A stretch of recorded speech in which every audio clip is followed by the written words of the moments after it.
جہاں انتشار آیا وہاں اجتماعیت ختم ہو گئی، اجتماعیت متاثر ہو گئی۔ اس لیے بڑوں کی عزت، ان کا احترام اور ان کی قربانیاں ہمارے سامنے ہو۔ اگر کوئی ایسی بات جو قابل اصلاح نظر آئے تو مخلصانہ طور پر خیرخواہی کے جذبے کے ساتھ میں ان کی خدمت میں یہ بات کو پیش کیا جائے۔ ہم علماء کرام ہیں، ہم حفاظ کرام ہیں، ہماری قرآن و حدیث پر نگاہ ہے، نظر ہے، تو پھر ایسی صورت میں ہم حضور کی سیرت کے روشنی میں کچھ باتیں عرض کریں، اس سے ہمارا خاندانی نظام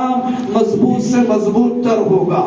ایک تعلیمی نظام کو مضبوط کرے، دوسرا اجتماعی قوت کو مضبوط سے مضبوط تر کرنے کی کوشش کرے، تیسری چیز ہمارا معاشی نظام مستحکم ہو۔ جیسے مولانا سید آصف ندوی دامت برکاتہ العالیہ نے، میں انہی کے بیان کے حوالے سے ایک بات کہوں، حضرت نے بہت اچھی تجویز پیش کی ہے۔ آپ اپنی زکوٰۃ نکالیے، اس کا 90% حصہ دوسری جگہوں پر خرچ کیجئے، آپ صدقات نکالیے، آپ خیرات کیجئے، آپ خوب خرچ کیجئے، لیکن 10% اپنے برادری کے کمزور لوگوں کے اوپر مضبوط کرنے کے لیے مختص کر دیجئے۔ اگر فنڈنگ کا نظام قابو میں آتا ہے، اجتماعی مالیہ فراہمی کا نظام قابو میں آتا ہے اور باضابطہ اس نظام کو تحقیق کے ساتھ میں، ذمہ داریوں کے ساتھ میں ادا کیا جا سکتا ہے تو بہت اچھا نظام ہے، بہت مضبوط نظام ہے۔ حضور علیہ السلام نے باضابطہ نظام خاندان کو اس ذریعے سے بھی مستحکم اور مضبوط کیا ہے۔ ہمارے پاس میں اگرچہ فقیر نہیں ہے، اگرچہ بھیکاری نہیں ہے، اگرچہ بھیک مانگنے والے موجود نہیں ہے، لیکن مسائل سے دوچار، جیسے مولانا عبد الرحمن صاحب قاسمی میرے استاد محترم نے بڑے درد کے ساتھ میں وہ کیفیت بیان کی ہے۔ آج بھی برادری کے اندر بہت سارے کمزور ہیں، میں سمجھتا ہوں ان میں علماء میں اکثر حفاظ کرام ہیں۔ یہ حفاظ کرام سے اگر پوچھا جائے کہ آپ عالم دین کیوں نہیں بنے، آپ نے اعلیٰ تعلیم کیوں نہیں حاصل کی، تو یہ برجستہ بغیر سوچے سمجھے کہتے ہیں کہ صاحب ہمارے سامنے حالات تھے، گھر کے اندر کوئی ذمہ دار نہیں تھا، مسائل تھے، تقاضے تھے، جس کی وجہ سے ہم یہ کام نہیں کر سک رہے ہیں اور اعلیٰ تعلیم حاصل نہیں کر رہے ہیں۔ یقینی طور پر تعلیم چاہے دینی ہو یا دنیاوی ہو، ابھی میں نے PhD کی ڈگری حاصل کی، میں بلا مبالغہ کہتا ہوں رجسٹریشن سے لے کر ڈگری ایوارڈ ہونے تک تقریباً 2.25 لاکھ روپے خرچ ہوئے،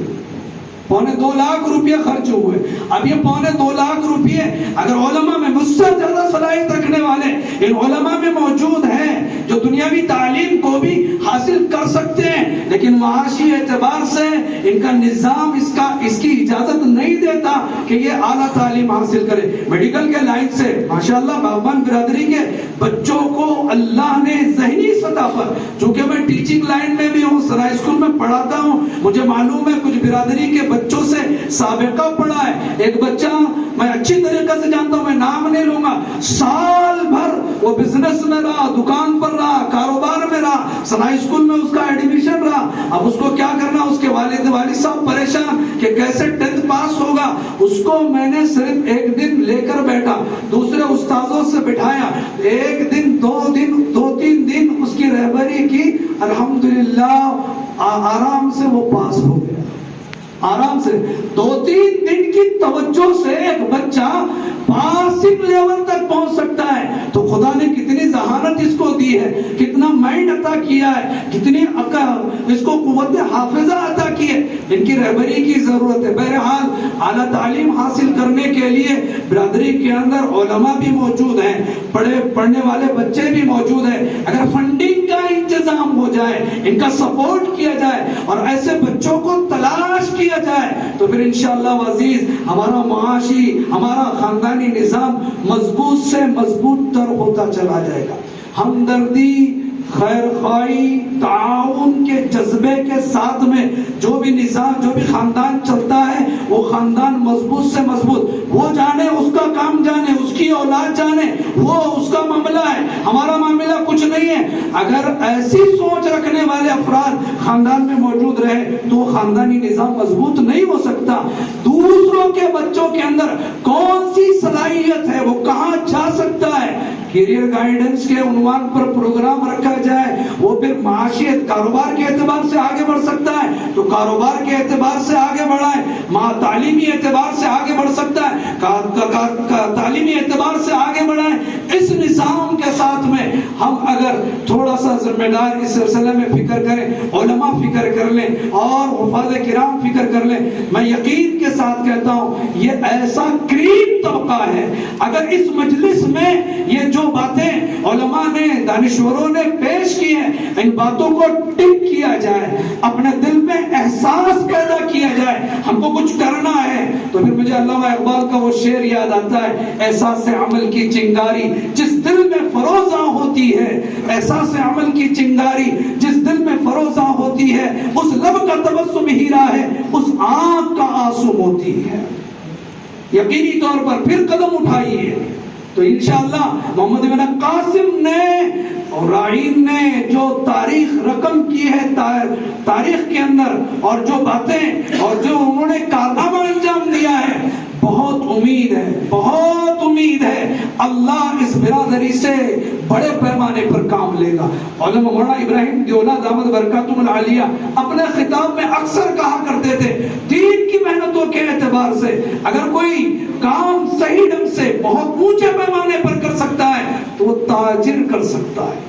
ہمارے تو گٹھی میں تجارت ہے، ہمارے بچوں کے ذہنوں میں تجارت ہے، ان کے بچپن سے پیدا ہونے سے لے کر ادھر بچہ پیدا ہوا تو ادھر ملے کی کاروبار کی باتیں چالو ہوتی ہے، اذان سے پہلے اس کے کان میں ملے کی آواز پہنچ جاتی ہے، باغیچے کی آواز پہنچ جاتی ہے، تو ان کے گٹھی میں اور ان کے ذہنوں میں باغیچے کی تجارتیں اور کاروبار کے متعلق ان کی ذہن سازی ہوئی ہے۔ اس اعتبار سے یہ تاجر ذہنیت رکھنے والے لوگ بہت اچھی طریقے سے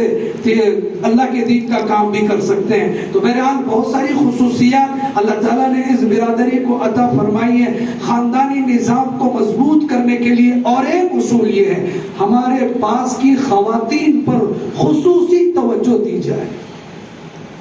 برادری کے جو خواتین ہیں، مرد حضرات کسی اعتبار سے اپنے نظام کو سدھارنے کی کوشش کرتے ہیں تو میرے ذہن میں ایک ناقص رائے یہ ہے کہ اگر ذمہ داران خواتین کے ہر ہفتے میں نہیں 15 دن میں نہیں 1 مہینے میں مستقل برادری کے خواتین کو معاشرتی اعتبار سے، خاندانی اعتبار سے، بچوں کی تعلیم و تربیت کے اعتبار سے اگر اصلاحی نشستیں رکھے تو یقینی طور پر اگر علاقے تجویز کر لے، جیسے دگلور ناکے کا علاقہ ہے، قیوم پلانٹ کا علاقہ ہے، یہاں پر بھی سہولت ہے۔ دگلور ناکے کے علاقے میں وہاں پر آبادی کے زیادہ گھر ہیں تو وہاں پر ایک جگہ کو طے کر لیں اور اس میں علماء کے عنوانات کے تحت لاہ عمل کے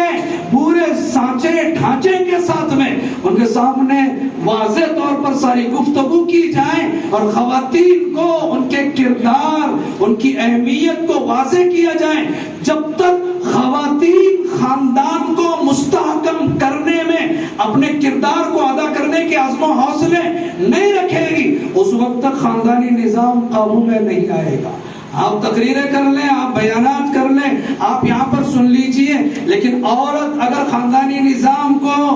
ابھی 2 دن پہلے ایک رشتہ ہوا اور رشتہ ہونے کے بعد میں مرد حضرات ماشاءاللہ دونوں سمجھدار ہیں لیکن عورتوں کی بے رحمی کی وجہ سے وہ رشتہ ٹوٹ گیا۔ اگرچہ شادی نہیں ہوئی، بات چیت ہو گئی تھی، رشتہ مضبوط ہو گیا تھا لیکن رشتہ ٹوٹ گیا۔ اس کی وجہ یہ ہے کہ عورتوں کی تربیت نہیں ہوئی، ان کو خاندانی نظام جن بنیادوں پر مضبوط ہوتا ہے اور ان کا نظام ان کے سامنے پیش نہیں کیا گیا۔ اس لیے میں خاص طور سے بہت لجاجت کے ساتھ میں، بڑے ادب و احترام کے ساتھ میں یہ گزارش کرتا ہوں کہ اللہ کے واسطے اگر خواتین کے متعلق کچھ نظام قابو میں آ جائے تو انشاءاللہ عزیز بہت اس سے فائدہ ہوگا۔ یہ چند بے ربط باتیں ذہن میں موجود تھی، آپ کو خاندانی نظام کے استحکام کے عنوان سے آپ کے گوشے گزار کر دی، اور بھی بہت ساری باتیں ہیں جو چیدہ چیدہ ہیں، انشاءاللہ کسی دوسرے موقع پر عرض کی جائے گی۔ اللہ تعالیٰ سے دعا ہے اللہ تعالیٰ اس بیٹھنے کو، اس اجتماع کو ہمارے قوم کی ترقی کے لیے، بلندیوں تک پہنچنے کے لیے اللہ ذریعہ بنا دے۔ اور بڑی امیدیں ہیں ذمہ داروں سے، اور بڑی دل کی گہرائی سے دل میں خوشی ہو رہی ہے، ہم دعائیں کر رہے ہیں اللہ آپ کے جان مال میں، عزت آبرو میں برکتیں عطا فرمائے۔ اور یہ حفاظ کرام، علماء کرام اتنی کثیر تعداد میں یہاں پر جمع ہے، ہم سب ہاتھ اٹھا کر انشاءاللہ اس بات کی تائید کریں گے، ہاتھ اٹھا کر عزم کریں گے کہ انشاءاللہ آپ تعمیری اعتبار سے، تعلیمی اعتبار سے، اصلاحی اعتبار سے جو کچھ برادری کے عنوان پر آواز لگائیں گے انشاءاللہ ہم ان کا ساتھ دیں گے سب انشاءاللہ۔ اللہ ہم سب کے عزائم کو قبول فرمائے، ارادوں کو قبول فرمائے، آمین۔ وآخر دعوانا